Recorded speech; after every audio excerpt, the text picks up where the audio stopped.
तो हमने पिछली जो क्लास ली थी उसमें हमने पढ़ा था एसिड और बेस क्या होते हैं और उनके कुछ लक्षण पढ़े थे। कैसे हम पहचानेंगे कोई अम्ल है या क्षार है, एसिड है या बेस है, या फिर उनके पीएच मान कितने होते हैं, इन सब के बेसिस पे हमने देखा था और कुछ हमने एग्जांपल्स देखे थे। आज हम लोग देखेंगे कि इनके कुछ रासायनिक गुणधर्म होते होंगे, जैसे कि ये अगर कोई अम्ल है वो अगर धातु से अभिक्रिया करेगा तो क्या बनाएगा, या कोई क्षार है वो किसी धातु के साथ अभिक्रिया करेगा तो क्या बनाएगा, या कोई धातु कार्बोनेट्स हैं वो अगर किसी अम्ल के साथ अभिक्रिया करते हैं तो क्या बनाते हैं। आज इस लेक्चर में हम लोग ये देखेंगे। सबसे पहले हम लोग देखते हैं जब भी कोई अम्ल किसी धातु के साथ अभिक्रिया करता है तो क्या बनाता है। ठीक है, देखते हैं। सबसे पहले हम लोग क्या देखते हैं, कोई अम्ल की धातु के साथ अभिक्रिया, अम्ल की धातु से अभिक्रिया। ओके, अब हम सबसे पहले देखते हैं कि अगर कोई भी अम्ल जो है वो किसी धातु से अभिक्रिया करेगा तो क्या बनाएगा। ठीक है, एक एग्जांपल हम लेते हैं। मान लो एक प्रखनली है, इसमें क्या भरा हुआ है, H2SO4 भरा हुआ है। ठीक है, और इसमें कुछ जिंक के हम छोटे छोटे टुकड़े डालते हैं। किसके टुकड़े डालते हैं? जिंक के टुकड़े डालना है। अब जब इसमें हम जिंक के टुकड़े डालेंगे तो क्या होगा, ये रिएक्शन करेगा इससे और बनाएगा क्या, ZnSO4। क्या बना लेगा? Zinc sulphate. और जिंक सल्फेट बनाएगा तो यहां से क्या निकलेगा, हाइड्रोजन गैस निकल जाएगी। ठीक है, इसका मतलब है जब भी कोई धातु किसी अम्ल से अभिक्रिया करेगी तो हाइड्रोजन गैस विस्थापित करेगी और एक लवण का निर्माण होगा। तो क्या निर्माण हो रहा है, आप देखो, ZnSO4 किसके साथ अभिक्रिया कर रहा है, सॉरी H2SO4 यानी जो एसिड है, क्या है, एसिड है, वो किसके साथ अभिक्रिया कर रहा है, जिंक के साथ अभिक्रिया कर रहा है। जिंक के साथ अभिक्रिया करके वो क्या बना रहा है, ZnSO4 बना रहा है। और उसके साथ साथ और क्या निकल रहा है, हाइड्रोजन गैस निकल रही है। ठीक है, आप देखो ये क्या है, सल्फ्यूरिक एसिड। क्या है दोस्तों, सल्फ्यूरिक एसिड है, ये जिंक है, और ये क्या बन गया, जिंक सल्फेट बन गया। और यहां पे क्या निकल गया, हाइड्रोजन गैस निकल गई। अभी हमने जैसे बात करा था कि जब भी कोई अम्ल किसी धातु के साथ अभिक्रिया करेगा तो क्या बनाएगा, लवण और हाइड्रोजन गैस विस्थापित कर देगा। यहां पे देखो ये क्या है, अम्ल है, इसने क्या करा, धातु से अभिक्रिया करी, क्या बना लिया, लवण बना लिया, और इसके साथ H2 गैस या हाइड्रोजन गैस को निकाल दिया।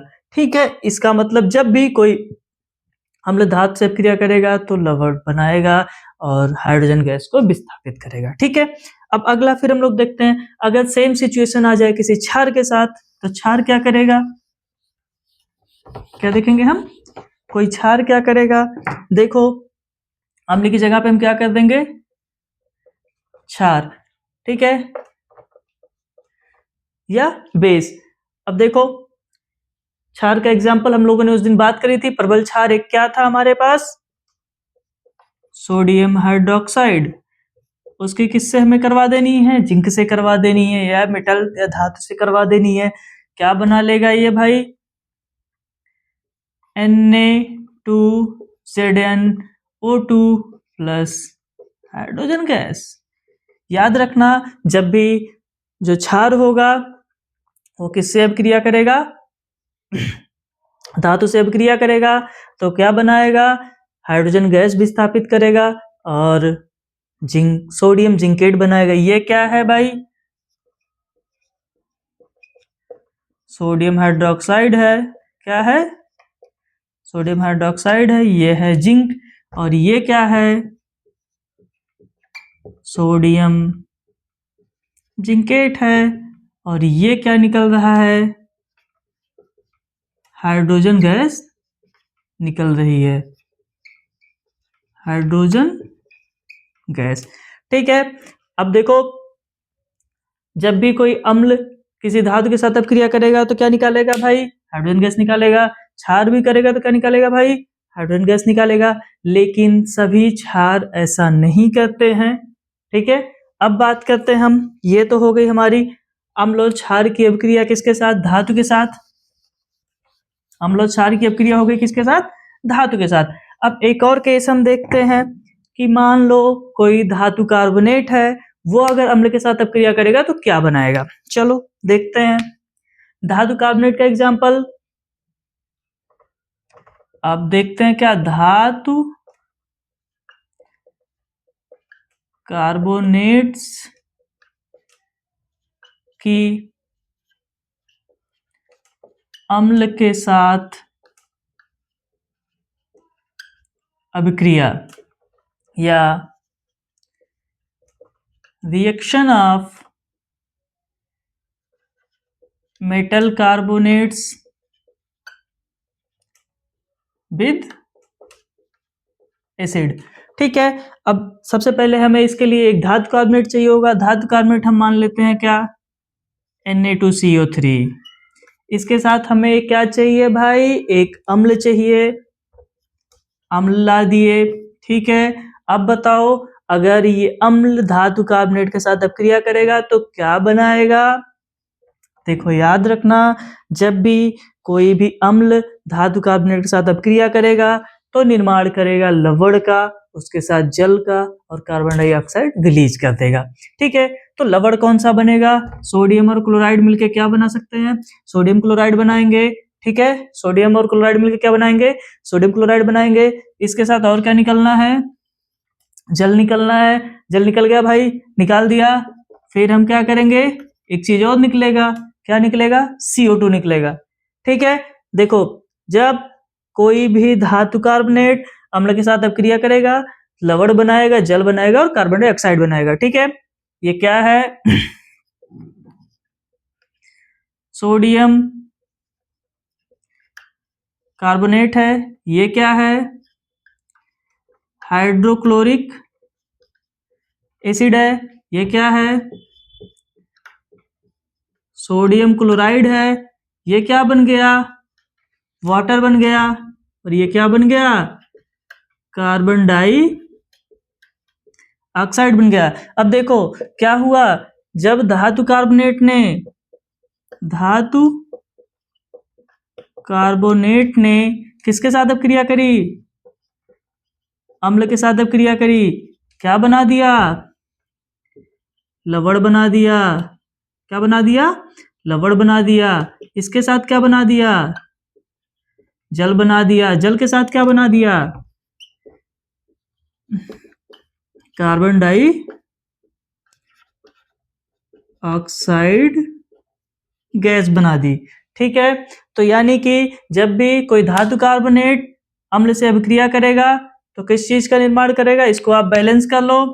बैलेंस करोगे क्या हो जाएगा? देखो सोडियम 2 कार्बन 1 ऑक्सीजन कितने हैं? 3 है, 3 हो गए। हाइड्रोजन कितने हैं? 2 हैं, ठीक है। क्लोरीन 2 है, बैलेंस हो गया।